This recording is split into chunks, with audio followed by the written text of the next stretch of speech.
Something has snapped.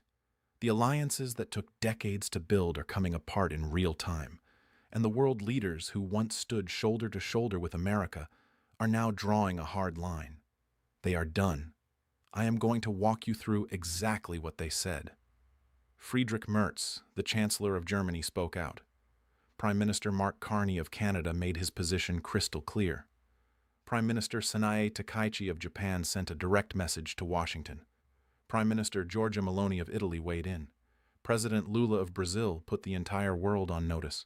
And on top of all of that, America's adversaries are not staying quiet. They are watching this unfold, and they are laughing. Kim Jong-un launched ballistic and cruise missile tests right after the United States pulled its THAAD missile defense systems out of South Korea. He is sending a message directly to Seoul. You are exposed, and Washington does not have your back. China is quietly cutting deals with Iran, moving Iranian oil through the Strait of Hormuz completely unbothered. India is sitting down directly with Iran to negotiate. French President Emmanuel Macron and Italy's own defense minister are now saying out loud that they may need to pursue bilateral negotiations with Iran directly because America has become too unreliable as a security guarantor. Let that sink in. That is where things stand right now. Countries that were supposed to be in America's corner are now calculating whether Iran is a more reliable partner than the United States. That is not a fringe position anymore. That is the mainstream view in European capitals right now, and it is spreading. The speed at which this is moving is the part that should alarm everyone watching. This is not a slow drift. World leaders are making public statements. They are giving speeches. They are holding press conferences. The realignment is happening out in the open, and Washington seems completely unbothered by it. We are going to go through every leader, every statement, and every fact. Stay with me because the full picture is worse than any single headline suggests. Here are the hard facts. The United States is moving approximately 5,000 Marines and sailors as part of a Marine Expeditionary Unit to the Middle East. That deployment is expected to take 10 days to 2 weeks. That timeline alone tells you everything you need to know about how long this war is going to last. Nobody moves 5,000 troops across the Pacific for a short operation. But here is the part that is not getting enough attention. Those 5,000 troops are coming directly from Japan. The same way the United States stripped THAAD systems and other critical defense hardware from South Korea, it is now pulling forces out of Japan. Forces that were specifically positioned as a buffer against China in the event that China moves on Taiwan. If China invades Taiwan, Japan gets pulled in. The entire Pacific becomes what the Middle East already is right now. And instead of keeping those forces where they matter most in that scenario, the United States is pulling them out and shipping them to another theater. That is not just a strategic miscalculation. That is a direct signal to China, to North Korea, and to Taiwan that America's attention and military capacity is committed elsewhere. Korean media published photographs showing the United States physically dismantling THAAD and Patriot systems from South Korean soil, not redeploying them, dismantling them. South Korea had already destroyed its relationship with China entirely over the decision to host those American defense systems. China had made South Korea pay for that decision for years. South Korea accepted that cost because the American security umbrella was worth it. And now, Washington just took the systems back. No notice, no consultation. Gone. That is how South Korea is reporting it. Betrayal is the word being used. Taiwan is now watching the same thing happen to them. Promised military aid that was supposed to be delivered has not arrived. The people in Taipei who built their entire security strategy around American reliability are now looking at the same evidence South Korea is looking at.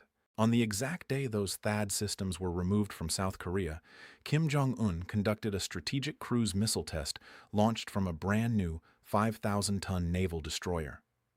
The timing was not a coincidence. It was a message sent directly to South Korea. Your vulnerability is now public. Your protector just left, and we noticed.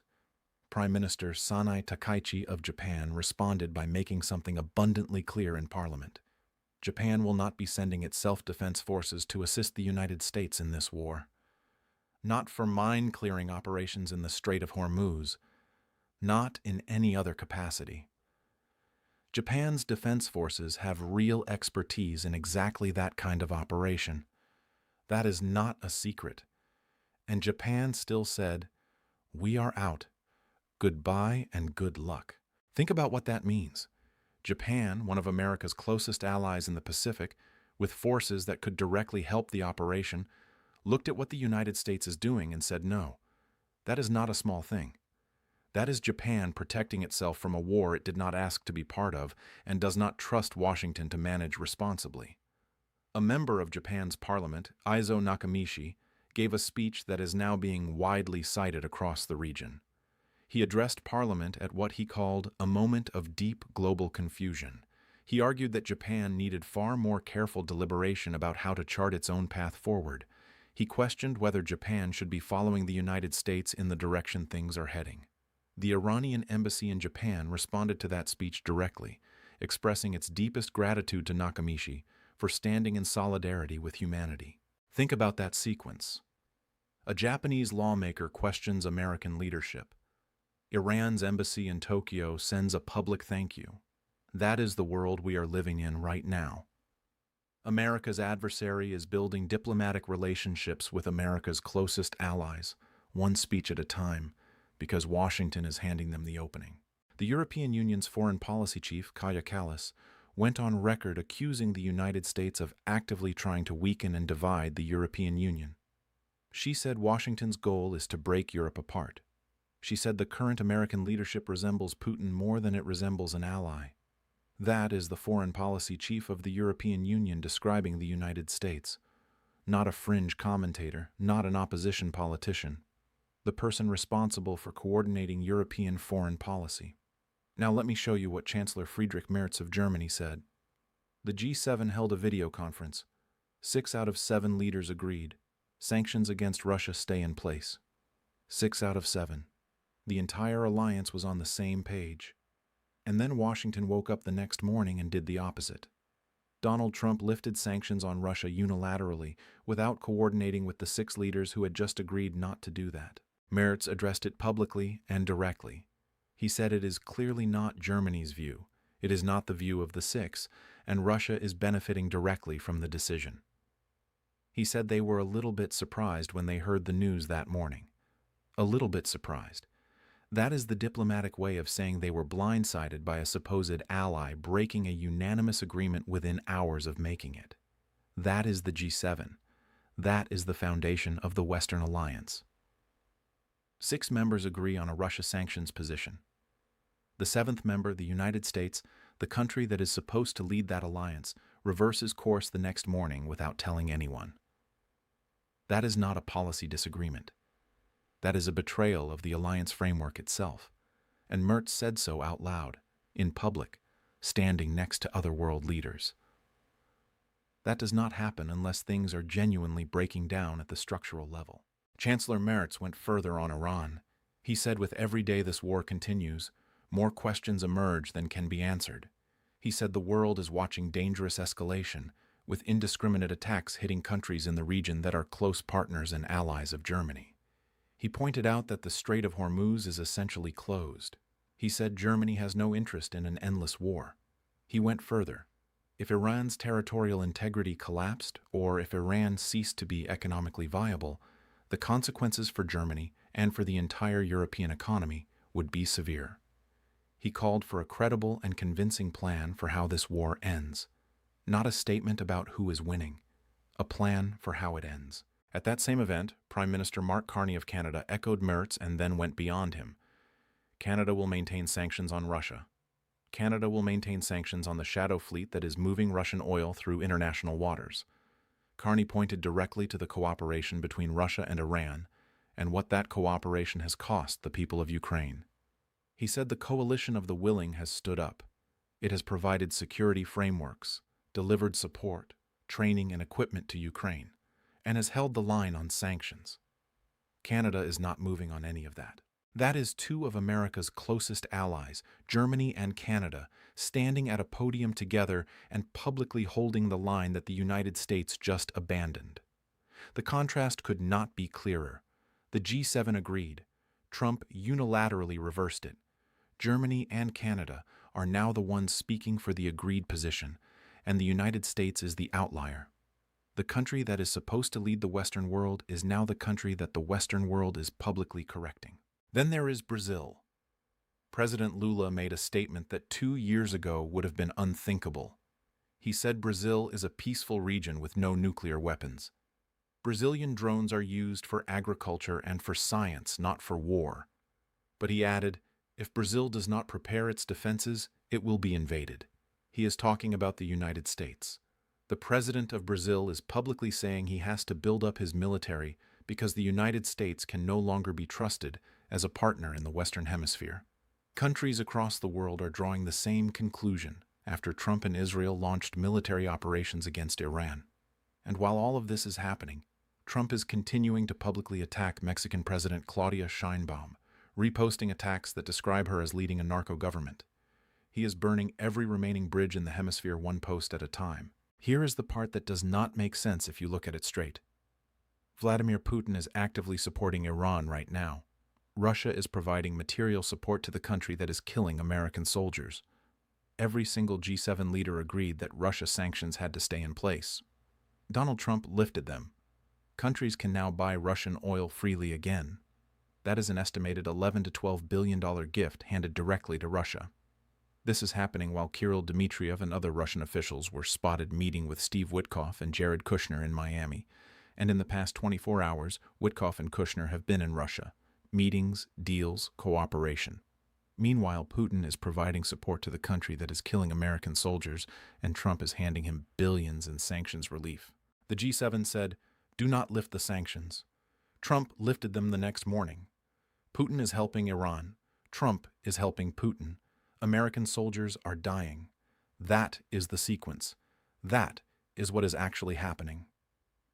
President Zelenskyy sat down with Politico and gave a direct answer about whether peace between him and Putin is even possible. He said, no one is expecting friendship. He called Putin a killer. He said Putin tried to occupy Ukraine and killed massive numbers of people. But then, he said, peace is not an emotional question. It is a specific document. It is a legal framework that gives people the ability to live. That is the priority, not personalities, not personal attitudes toward each other. A document that stops the killing. That is what Zelenskyy is working toward. President Zelenskyy sat down with Politico and gave a direct answer about whether peace between him and Putin is even possible. He said no one is expecting friendship. He called Putin a killer. He said Putin tried to occupy Ukraine and killed massive numbers of people. But then he said, peace is not an emotional question. It is a specific document. It is a legal framework that gives people the ability to live. That is the priority, not personalities, not personal attitudes toward each other. A document that stops the killing. That is what Zelenskyy is working toward. Zelenskyy also posted a public statement calling for stabilization of the situation in the Middle East and stopping this war from spreading further. He pointed to the halt of traffic through the Strait of Hormuz and the damage being done to global markets. He acknowledged that opinions vary on the campaign against the Iranian regime, but he said it is hard for anyone to argue with the fact that the regime in Iran is terrorist in nature, and that the people of Iran and the people of the entire region deserve far greater protection of human life, starting from within. Then Zelenskyy made a direct offer. More than 10 countries have already approached Ukraine requesting help in defending against Shahed attack drones. These are the same drones that Iran supplied to Russia and taught Russia how to deploy. Ukraine has developed the deepest expertise in the world for countering those drones. From developing interceptors to building systemic air defense with full radar integration, Ukraine has the experience no other country has. Ukraine offered to share all of it with any partner that needs it. Trump's public response was, "We do not need your help. We know what we are doing. We can handle this on our own." While saying that publicly to the cameras, the American military was simultaneously reaching out to Zelenskyy, asking for exactly that expertise. Trump insulted Zelenskyy publicly. The military asked him for help privately, on the same day. Now the conflict is spreading well beyond the main theater. The Iranian Revolutionary Guard Corps and affiliated groups have been pushing messages through Telegram channels, issuing what they are calling an urgent warning to employees of major American technology companies operating in the Persian Gulf. The warning told employees at Qualcomm, Adobe, Dell, Intel, Apple, Cisco, Palo Alto Networks, Oracle, Salesforce, Amazon, Microsoft, Google, and IBM to evacuate their offices immediately. The locations named include Dubai, Riyadh, Doha, Kuwait City, Manama in Bahrain, and sites across Oman. Citizens and residents near those locations were advised to stay away from the surrounding areas. That is a threat directed at the commercial infrastructure of every major American technology company with a presence in the Gulf. Iran has struck the United States Embassy in Baghdad. The United States has carried out retaliatory strikes against pro-Iranian militias in Baghdad. There is now an active conflict front in Iraq. This war has multiple theaters running simultaneously. Israel is striking Lebanon, hitting suburban areas outside Beirut.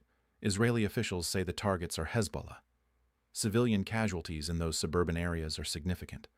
A large amount of what is being struck is not military infrastructure, it is residential. And now Israel is announcing preparations for a full-scale ground invasion of Lebanon. A full-scale ground invasion. 5,000 Marines are moving from Japan to the Middle East. Taiwan is exposed. THAAD systems are gone from the Korean peninsula. Military funding to Taiwan has not been delivered, and China is watching all of this from a distance, staying quiet, staying patient. At the United Nations, when a resolution came up to condemn Iran, China did not veto it. China abstained, just letting the United States continue its course, letting it play out. China's foreign minister spoke after footage emerged of a United States strike on an elementary school in Iran that killed young girls. He said indiscriminate attacks on civilians and non-military targets are a serious violation of international humanitarian law. He said it crosses the baseline of human conscience. The Red Cross Society of China then announced $200,000 in emergency humanitarian assistance to the Iranian Red Crescent for the families affected. China is positioning itself as the humanitarian actor in this story, while the United States is the one that struck the school. Trump walked up to the cameras on the tarmac at Joint Base Andrews and said things are going wonderful. When asked how long the war will last, he said he has his own idea but would not share it. He said it will last as long as it is necessary. He said Iran has been decimated. Their country is in bad shape. The whole thing is collapsing. He said the media is reporting it wrong. Then he released footage of American bombing on Iran's Karg Island, the island that processes 90% of Iran's total oil exports. The footage showed strikes on runways. Trump said he totally obliterated Karg Island. Iran is not walking away from Karg Island. Iran controls that island, and Iran is not giving it up. And while Trump was declaring results, Iran struck the Prince Sultan Air Base in Saudi Arabia and hit 5 United States Air Force refueling aircraft on the ground. The same type of aircraft that was shot down in the air and killed the crew. 5 of those planes hit while sitting on the ground. 13 American service members have been killed in total. 10 have been seriously wounded. 200 total have been injured. And that number is expected to rise. This is where things stand right now. The alliances are fracturing. The enemies are advancing. The casualties are climbing. And the leaders of the free world are standing at podiums in Europe, publicly correcting the United States of America. We are going to keep following every development as this unfolds.